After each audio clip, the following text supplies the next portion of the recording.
Hey guys, it's Tamjida again with a new tutorial on Sunjida Nova's channel. For those who don't know, every Sunday I upload one tutorial on English on this channel. Today's lesson is all about vocabulary. At first, I'll give a sentence and there will be two options for you to fill in the blank. No worries if you don't get all the answers correct.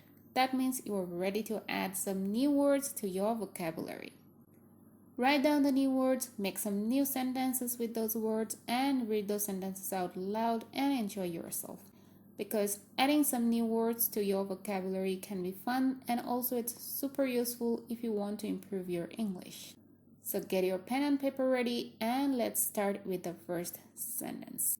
I need to practice English because we have to with the London branch next week. The options are collaborate, decide. Which one you think is correct? Well, the answer is collaborate.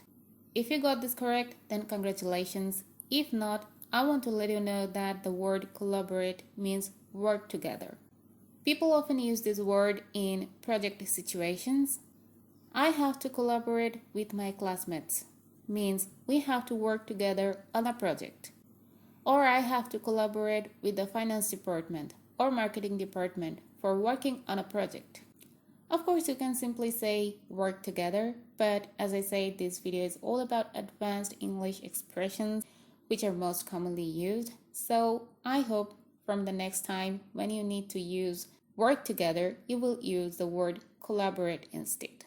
Okay, so our second sentence is, what do you think is the time to go to bed at night? Original time to go to bed at night. Optimum time to go to bed at night. Now guess the answer. So the correct answer is optimum. The word optimum is just an advanced, beautiful way to say best.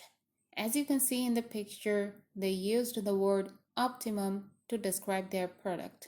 When you will take their medicine, you will get the best sleep. By the way, this video is not sponsored by this company. I just found this picture online and I also don't know this medicine actually works or not. I use this picture just for an example purpose. Okay, let's go to the next one. Sentence number 3. I asked my friend to help me move, but her answer was kind of.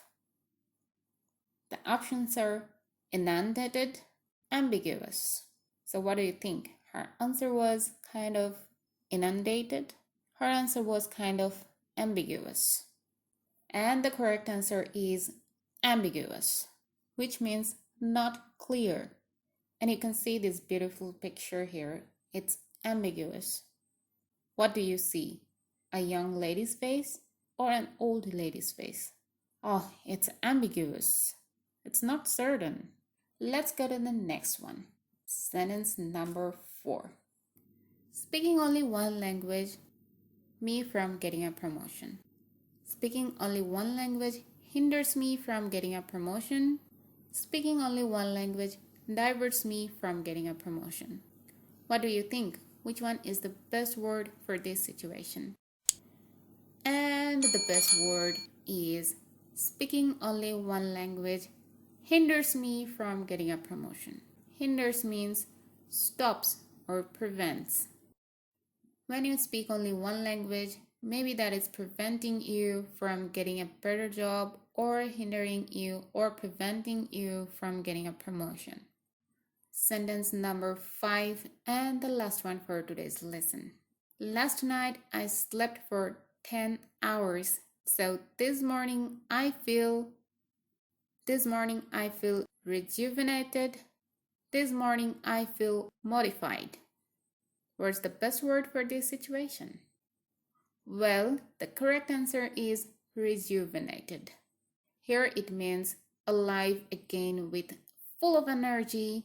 I feel like before I was so tired and now all of a sudden I'm fully charged.